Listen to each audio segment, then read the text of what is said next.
Welcome and to the end of the story, or almost to the end of the story, chapter 9 of the book of Esther. For those of you that have been with us throughout, I appreciate your taking the time to study the book with us. It's been an interesting study, an incredibly powerful story, and I hope that we've all benefited from it. I know that I have.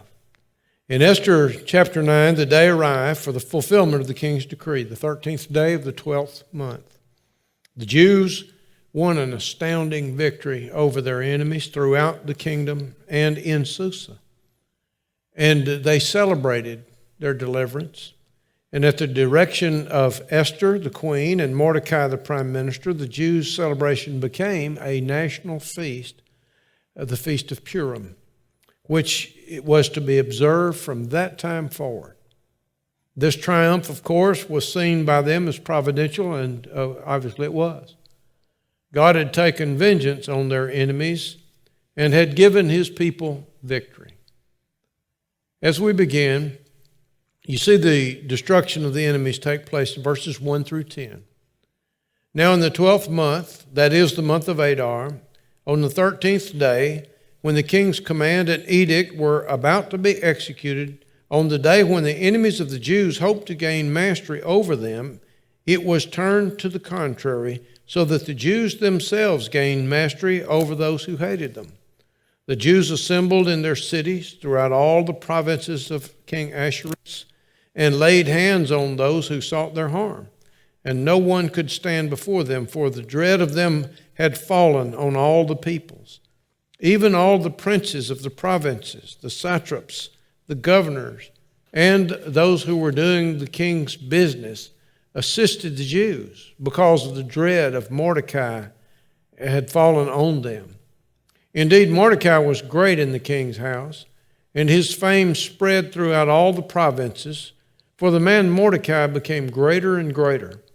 Thus, the Jews struck all of their enemies with the sword, killing and destroying, and they did what they pleased to those who hated them. At the citadel in Susa, the Jews killed and destroyed 500 men. Parshahandatha, Dalphon, Apatha, Poratha, Adaliah, Aridatha, Parmeshatha, Arisiah, Aridiah, Vizatha, the 10 sons of Haman, and the son of Hamadatha, the Jews' enemy, but they did not lay their hands on the plunder. Now, I don't know how close my pronunciation of those names got to Persian, but we read through it. And it was important. The Jews knew who all these people were. The writer begins his account of the dreaded day by describing the Jews' victory over their adversaries throughout all of the provinces of the Persian Empire. The account opens with a general statement of the Jews' successful defense against those who hated them in verses 1 to 5, and then specifies what happened at the citadel of Susa in verses 6 through 10. In verse 1, the king had issued 2 irrevocable decrees, both relating to the 13th day of the 12th month, the month of Adar, corresponds to February, March. The first, written by Haman, had proclaimed that anyone could attack, destroy, and kill the Jews on that day. You see that in chapter 3, verses 12 and 13. The second was an addendum provided by Mordecai after Esther had made the king aware of what was taking place. This decree stated that on the day specified, the Jews could retaliate by attacking, destroying, and killing the enemies who tried to slaughter them. They could mount a defense, and their defense could be commensurate with the degree of force that came against them. When that day came, the king's first edict was about to be carried out. However, because of the second edict, the Jews successfully vanquished those who had hoped to gain mastery over them. Circumstances turned to the contrary. Instead of being overcome, God's people gained mastery over those who hated them. The New International Translation renders the latter half of verse 1 in this way.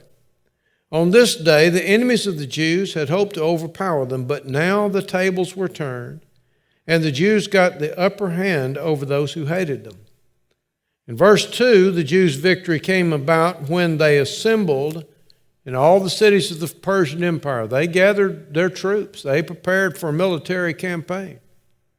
Assembled, the word translated assemble comes from a Hebrew verb, which is sometimes used for gathering an army. And that is exactly what they did, whether it was formerly an army or not. They were an armed force.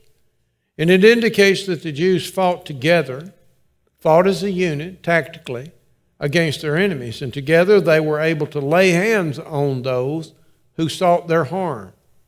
They had successfully identified the people that were the most threat to them and brought the battle to them. No one was hurt by the Jews except those who were attempting to hurt them. The resolute and united action of God's people against their attackers was so successful that no one anywhere in the empire was able to successfully stand before them. The incident caused the dread of them to fall on all the people throughout Persia. In verse 3, the Jews were victorious, at least in part, because they were assisted by the various leaders of the provinces and the royal officials throughout the kingdom. Now just think, Esther is the queen that Ahasuerus is very fond of. And all of the high officials in his empire know that. And now it's known that she is a Jewess. And she doesn't want her people slaughtered. So you add that to the fact that the Jews were well thought of by many people. Obviously, they distinguished themselves. That it doesn't take much imagination to see those leaders coming to the side of the Jews in this conflict. And so that contributes to the great success that they had. And various leaders of the provinces and royal officials throughout the kingdom involved themselves on the Jew side. Some commentators believe that the leaders of the provinces assisted the Jews with military support. Others contend that they only gave moral support, and none of them know. It would seem to me that they gave them whatever they needed. Another possibility, of course, is that they provided arms to the Jewish forces and helped them in that way. But they helped them. We know that. And these allies were moved to help by their dread or their fear of Mordecai. Mordecai was a man of great influence and great power and great talent, and that was recognized by all. And he was feared because he had become so powerful. After assuming Haman's position as prime minister sometime in the first month of the year, he had been responsible for issuing the edict in the third month, and ultimately that edict is what saved his people. By this time, he had served for 9 or 10 months as the second most powerful man in the kingdom, and had used that time to good advantage, becoming recognized as great in the king's house. And his fame spread far and wide. He is growing greater and greater. In verse 5, the writer concludes the general statement regarding the Jews' triumph by giving the effects of the causes that he has just described. He said, because the Jews assembled and because officials of the provinces assisted out of fear for the Jews and especially for Mordecai, and because no one could stand before them, the Jews struck all their enemies with the sword. It was an overwhelming operation. And in keeping with the phrasing of the edicts, they were killing and destroying their attackers. Now, I know that that's not a pleasant reality, but you have to understand that their wives and their children and their homes were in jeopardy, that the people that were coming against them came with blood in their eye, and they came to kill and destroy. And so the Jews responded with force of their own. That's what war is. It tends to be glorified on movies and what have you. I respect greatly the military, but we should not glorify combat. Soldiers known to me do not glorify it. It is a sad reality when diplomacy breaks down and there is no other option open but to mount a vigorous defense. And that's what the Jews did. And that's what they should have done in this circumstance. They did take these edicts and use them in order to defend their families. The text says they did what they pleased with those that hated them. It means that none of their enemies could withstand their retaliation.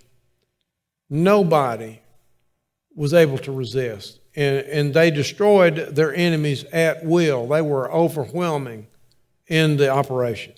And this seemingly, to some bloodthirsty act, has been questioned and denounced by people that are sitting in safety and have probably, because of some soldier or policeman, never ever been in physical threat.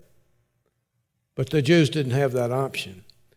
The important fact to remember is that the Jews are counterattacking enemies that have murder in their hearts. They killed only those who were attempting to massacre them, and they were doing that because they wanted to plunder their goods. While one might criticize the action of the Jews, I'm not one of those. It reflects a general policy approved by God for his people. Those nations or peoples who mistreated or who were the enemies of his people were to be destroyed. And sometimes God used his own people to bring about that destruction. Verses 6 through 10. From reporting on the overall results of the slaughter on the 13th day, the account moves to a description of the consequences in one place, in the city of Susa. Verse 6 speaks of the citadel in Susa, the fortress where the king's palace is located. And it is assumed that the text is referring to not just the fortress, but to the entire city. The Jews killed and destroyed 500 men, verse 6 tells us, plus the 10 sons of Haman, first part of verse 10, who are named in the passage. And when Haman's sons were killed, some ask, well, why were they killed? Well, it can be assumed that they are among the enemies of the Jews who attacked them on the 13th day of Adar. One can imagine how after their father had been hanged and they have been deprived of all the rights, privileges, and what have you, associated with his holdings by the Jews, Esther and Mordecai. You can imagine that these 10 sons would have plotted to lead the attack against this hated race of people on the day of the king's edict. Although they had been given the right to plunder their spoil, in chapter 8, verse 11, the Jews did not lay their hands on the plunder. They didn't do that. Why? Though the text doesn't say, it seems obvious that they refused to take their victims' goods so others would understand that they are executing their enemies only when forced to do so to save their own lives and to protect their own families, and they are not trying to gain wealth at the expense of other people's lives. And indeed, their actions on that day give every indication of being honorable. Verses 11 through 15, there's a second day of vengeance in Susa at the queen's request. On that day, the number of those who were killed at the citadel in Susa was reported to the king. The king said to Queen Esther, the Jews have killed and destroyed 500 men and the 10 sons of Haman at the citadel in Susa. What then have they done in the rest of the king's provinces? Now, what is your petition? It shall be granted you, and what is your further request? It shall also be done. Then said Esther, if it pleases the king, let tomorrow also be granted to the Jews who are in Susa to do according to the edict of today. And let Haman's 10 sons be hanged on the gallows. So the king commanded that it should be done so. And an edict was issued in Susa, and Haman's 10 sons were hanged. The Jews who were in Susa assembled also on the 14th day of the month of Adar and killed 300 men in Susa, but they did not lay their hands on the plunder. At Esther's request, the king grants the Jews in Susa a second day to move against their enemies in the very capital of the empire. In verses 11 and 12, at the end of the 13th day of the month, the king receives a report of the number of men that were killed by the Jews in Susa. It was 500 men, plus the 10 sons of Haman. And he relays this news to Esther, adding his opinion that the death toll in Susa reflected a mighty triumph for the Jews throughout the empire. No doubt he's getting reports. Then, continuing in this magnanimous mood he's exhibited toward Esther earlier in the story, he asks if there's anything further that she would like for him to do for her. And his words are similar to those that she had heard before. What is your petition? What is your further request? And as before, the king guaranteed that he was about to do whatever the queen asked. In verses 13 and 14, Esther then asked Ahasuerus for two things. First, to allow an extra day for the Jews to deal with their enemies in the capital in Susa. And secondly, to let Haman's 10 sons be hanged on the gallows. She prefaced this request with only one clause, if it pleases the king, rather than 4, as she had used earlier. This change could, and it seems does, indicate that she's, while still very respectful, she now feels more confident that the king will do as she asked. In the months since her first appearance before him in his throne room, she had maintained his affection and solidified her position as queen. And she had become an authoritative figure in her own right. And the reason Esther made these requests is not explained. We'll just have to wait till we get to the other side because it's not explained. She has in fact been criticized by some for excessive bloodthirstiness. It's likely that she had information not available to others that indicates a large number of Jewish foes have escaped the initial day of attack. And if so, it would have been necessary to eliminate pockets of further resistance. Perhaps Esther wanted Haman's sons hanged, that is, to have their dead bodies displayed on the gallows to make it publicly known that Haman, the great enemy of the Jews, has been defeated utterly and completely. In this way, all could see what would happen to those who dared to try to destroy God's people. It sends a powerful message. If this is accurate, the display of Haman's sons was a deterrent and not a case of Esther's malignant spirit of vengeance pursuing them even after death. The king complied with Esther's request in any case.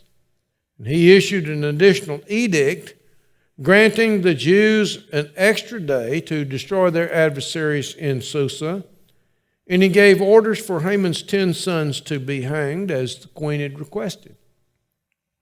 In verse 15, on the 14th day of the month of Adar, the Jews rallied together and killed another 300 men in the capital.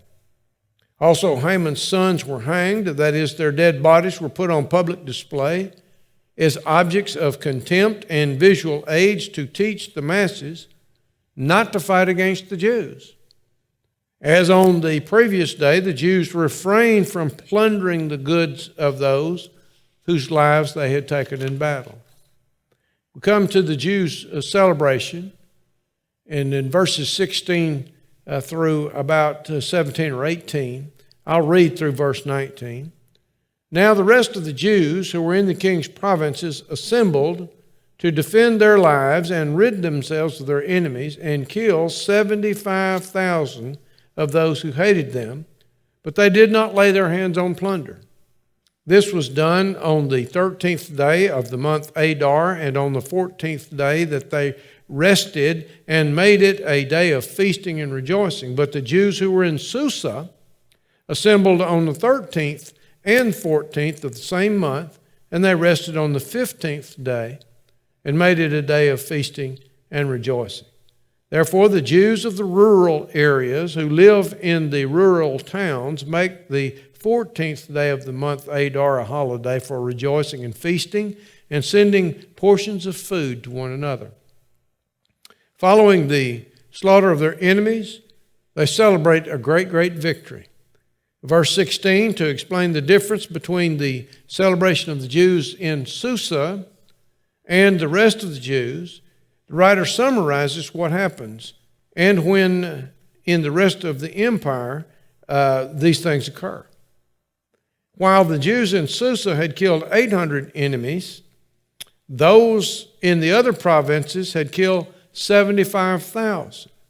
The Jews in Susa had been given 2 days to destroy their adversaries, whereas the Jews elsewhere eliminated their enemies in 1 day, on the 13th day of the month. However, the Jews in the provinces, like those in Susa, refrained from laying their hands on plunder. Some have doubted the historicity of this account because of the large number of people killed. It is a large number, but it was a large empire. From India to Ethiopia, that's a large empire. F.B. Huey Jr. argued that mass slaughters were very common throughout history, and he gives several examples where thousands are killed. Why would the Jews' slaughter of their enemies not have been reported by secular historians? That comes up. The deaths were widely distributed throughout the empire. It's not like there were 75,000 in Susa or 75,000 in another city, but scattered across this wide empire, and the killing of large numbers of people may not have been all that unusual during this period of time. There is no need to see the numbers as purposely exaggerated. There's no need to do that. The number given in the Septuagint is considerably smaller. They record 15,000, but it is far removed from the original writing. It may indicate that the Septuagint translators felt like that there was some problem with 75,000. But that's what the text says. Verse 17 and 18, the different days for combat led to different days for celebration. In the provinces, the victory was on the 13th day, so that the Jews rested and celebrated on the 14th. In Susa, the Jews triumphed on the 13th and 14th days and rested and celebrated on the 15th day. In both cases, the celebrations involved days of feasting and rejoicing.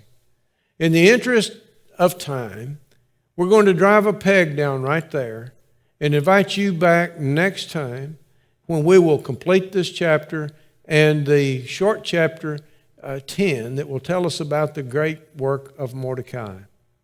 In the meantime, may God bless you. I wish you all good things and good health.